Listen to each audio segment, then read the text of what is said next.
Hi అండి. ఎలా ఉన్నారు? బాగున్నారా? Welcome back to my channel MMV Telugu channel.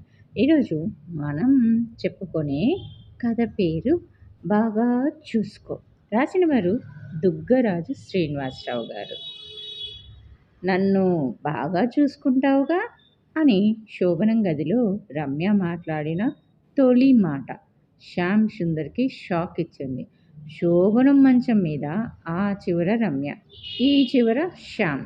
వారి వారిది పెద్దలు కుదిర్చిన పెళ్ళి కాదు, 6 ఏళ్ల పరిచయం. ప్రేమ తర్వాత దంపతులయ్యారు.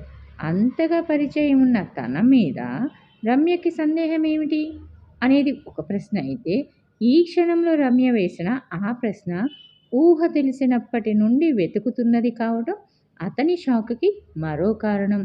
శ్యామ్ పెరిగింది ఉమ్మడి కుటుంబంలో. సొంత అక్కలు, చెల్లెళ్ళు, కజిన్స్ అంతా కలిసి 6 డజన్ వరకు ఉన్నారు. వారందరి పెళ్ళిళ్ళ తర్వాత శ్యామ్ పెళ్ళి. ఆ ఆడపిల్లలందరూ పెళ్ళయి అత్తారింటికి వెళ్ళి తిరిగి పుట్టింటికి రాగానే ఇంట్లోని పెద్దవాళ్ళంతా నీ మొగుడు నిన్ను బాగానే చూసుకుంటున్నాడుగా అని అడిగేవారు. ఆ ప్రశ్నకు కొత్త పెళ్లి కూతురు సిగ్గుపడుతూ బాగానే చూసుకుంటున్నాడు అన్నట్టుగా తల ఊపేది. ఈ బాగా చూసుకోవడం అనే ప్రశ్న ఏమిటో, దానికి ఆ మౌన సమాధానం ఏమిటో శ్యామ్కి అంత చిక్కేది కాదు. ఒకసారి అమాయకంగా అమ్మను అడిగాడు, సరిగా చూసుకోవడం ఏమిటమ్మా అని. ఆడవాళ్ళ కబుర్లు నీకెందుకు అన్నదే కానీ సమాధానం చెప్పలేదు. పక్కనే ఉన్న మేనత్త తన ప్రశ్న విని, తొందరెందుకు నీకు, నీకు పెళ్ళైతే తెలుస్తుందిలే అని శ్యామ్ మనసులో సస్పెన్స్ పెంచిందే కానీ జవాబు బయటికి రానివ్వలేదు. ఇప్పుడు తనకు పెళ్ళైంది. తాను ఎంతో కాలంగా తెలుసుకోవాలనుకుంటున్న సమాధానం తాను రమ్య ద్వారా తెలుసుకోవచ్చు అనుకుని శోభనం గదిలోకి అడుగు పెడితే తన ప్రశ్నకు సమాధానం దొరక్కపోగా తిరిగి అదే ప్రశ్న రమ్య నోటి నుండి వచ్చింది. ఇప్పుడు ఏం చెయ్యాలి? అదేంటి రమ్మి అలాంటి ప్రశ్న సంధించావు? మనం 4 ఏళ్ళు క్లాస్మేట్స్, స్నేహితులం, కొలీగ్స్, 3 ఏళ్ళుగా ప్రేమికులం. మా అక్క పెళ్ళి తర్వాత అనుకున్నందున కొంచెం ఆలస్యమైంది. లేకుంటే ఈ పాటికి సంసారంలో 1 సంవత్సరం సీనియారిటీ వచ్చుండేది. అటువంటి నీకు ఇప్పుడు ఆ సందేహం రావటం ఏమిటి? అప్పుడు నువ్వు ప్రియుడివిరా, ఇప్పుడు మొగుడివి అంది రమ్య. తేడా ఏముంది? నేను అప్పుడు ఇప్పుడు నీ శ్యామ్లే కదా అన్నాడు అతను. కాదు, మొగుడు అనేసరికి కొమ్ములు వస్తాయని మన బ్యాచ్లో ప్రేమ జంటలైన అమ్మాయిలు చెప్పారు. పెళ్ళికి ముందు ప్రేయసి ఏమడుగుతుందా, చేసి పెడదామా, బహుమతులు ఇచ్చి మెప్పిద్దామా అని చూస్తారట. పెళ్ళి అవగానే మొగుడుగా మారిపోతాడట. భార్య అయిన ప్రేయసితో కబుర్లు తగ్గిస్తారట. ఏదడిగినా చూద్దాంలే అని దాటవేస్తారట.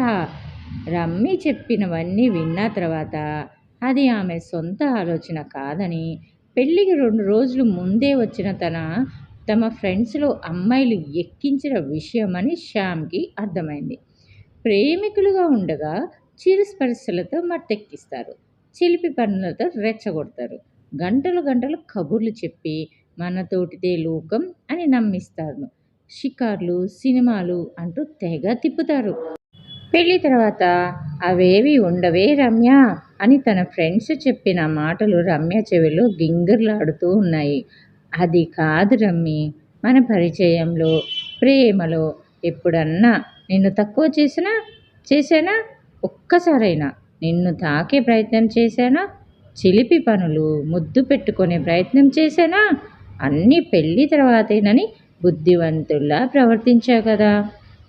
మన ఫ్రెండ్స్లో ప్రేమ జంటలు ఎంత విచ్చలవిడిగా తిరిగారో, ఏమేమి చేశారో నీకు నాకు తెలుసు. అవేవి లేకుండా నీకోసమే నేను అన్నట్టు ఉంటే ఇప్పుడు నువ్వు నన్ను ఇలా అనుమానిస్తావా? నే వేసిన ప్రశ్నకు నువ్వు చెప్పేదానికి ఏమన్నా సంబంధం ఉందా శ్యామ్? నాకు పరిచయం ఉన్న రమ్య, నేను ప్రేమించిన రమ్మి ఎంత సౌమ్యంగా ఉండేది.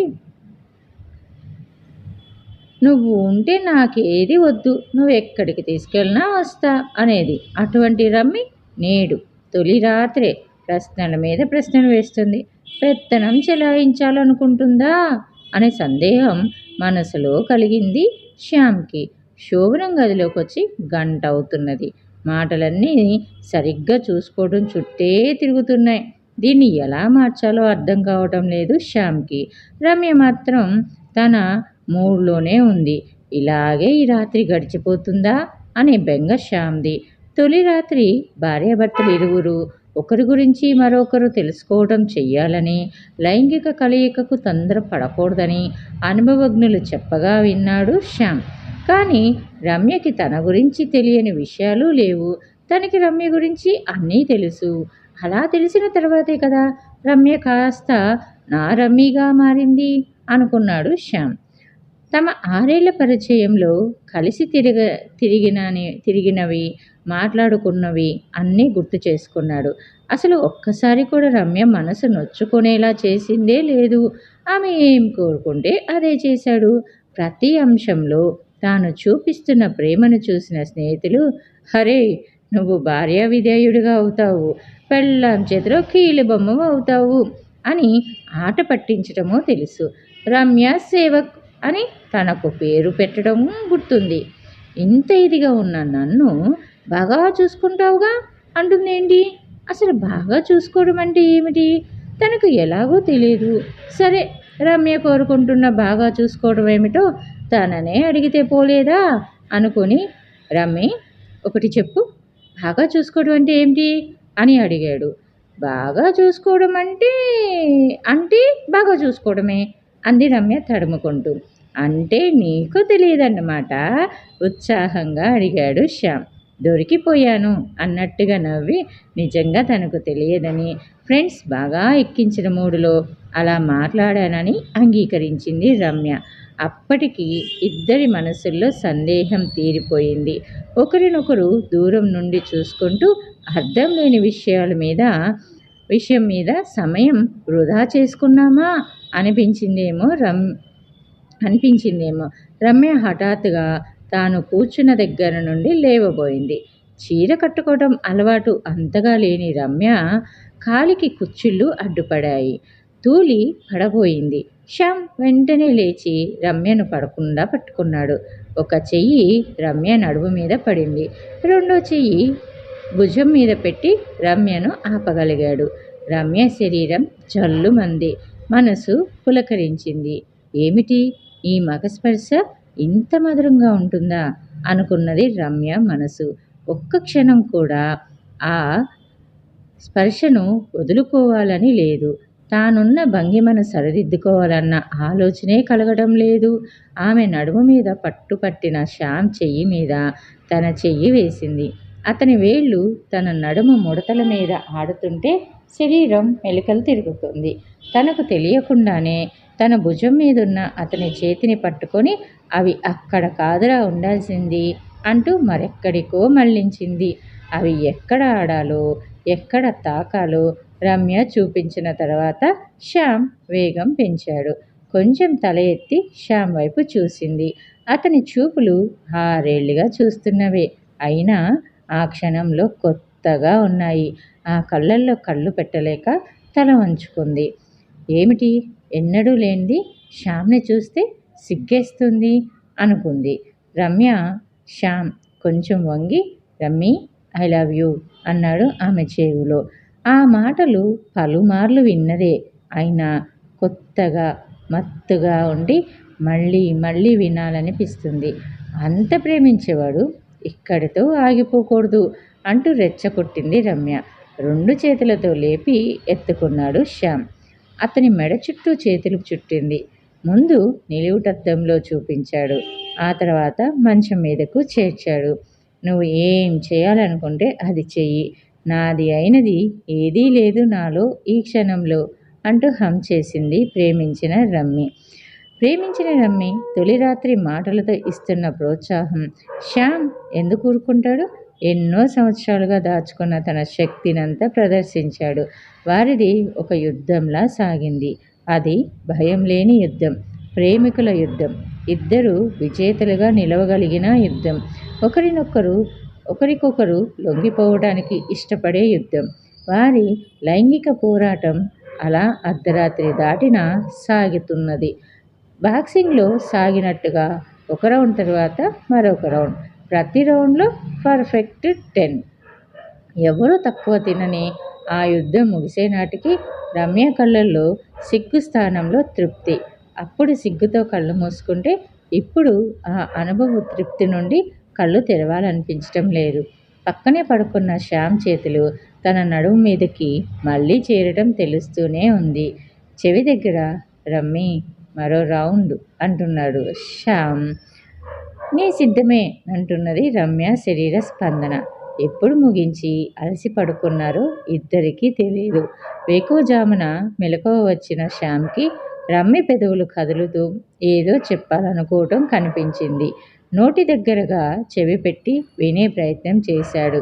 శ్యామ్, ఇలాగే ఇలాగే ప్రతి రాత్రి చూసుకుందామా పోటీగా అంటూ అర్థం కాని మాటలు పలుకుతుంది రమ్మి. అప్పుడు అర్థమైంది శ్యామ్కి సరిగా చూసుకోవడం అంటే ఏమిటో. తాను ఎంతో కాలంగా ఎదురు చూస్తున్న ప్రశ్నకు బాగా చూసుకోవటం అంటే ఏమిటో పెళ్ళైతే నీకే తెలుస్తుందిలే అని మేనత్త చెప్పిన మాటకు ఈ తొలి రాత్రి సమాధానం దొరకటంతో మరోసారి రమ్యను బాగా చూసుకోవడానికి సిద్ధమయ్యాడు శ్యామ్. ఇది కథ. సో కథ నచ్చిందా? నేను చదివే విధానం నచ్చిందా? అయితే తప్పకుండా ఒక చిన్న లైక్ ఇవ్వండి. అలానే నేను చెప్పే విధానం నచ్చితే ఇంకా ఇంతకుముందు నా ఛానల్లో చాలా కథలు ఉన్నాయి, అవి కూడా విని మీకు నచ్చితే తప్పకుండా సబ్స్క్రైబ్ చేసుకోండి. సబ్స్క్రైబ్ బటన్ రెడ్ కలర్లో ఉంటుంది, దాన్ని క్లిక్ చేస్తే బెల్ ఐకాన్ వస్తుంది. దాన్ని క్లిక్ చేసి ఆల్ అనే ఆప్షన్ని ఎంచుకుంటే ముందు నేను చెప్పే మరిన్ని ఇంట్రెస్ట్కరమైన స్టోరీస్ అన్నీ మీకు నోటిఫికేషన్ రూపంలోకి వస్తాయి. ఏదైనా కానీ కష్టపడి చెప్పేటప్పుడు లేదా మేము కథలు అప్లోడ్ చేసేటప్పుడు లేదా ఒక వీడియో అప్లోడ్ చేసేటప్పుడు ఎంకరేజ్మెంట్గా వ్యూస్ ఉంటే మాకు కూడా చెప్పాలని చాలా ఇంట్రెస్ట్ ఉంటుంది. వ్యూసే లేనప్పుడు ఇంత కష్టపడటం దేనికి అని అనిపిస్తుంది. అవునంటారా కాదంటారా? మనం పడే కష్టానికి ప్రతిఫలం ఉంటేనే కదా. సో నా లోపం ఏంటో చెప్తే నేను సరిదిద్దుకోవడానికి ట్రై చేస్తాను. ఓకేనా? Thanks for the watching. Bye bye. Take care. See you soon again.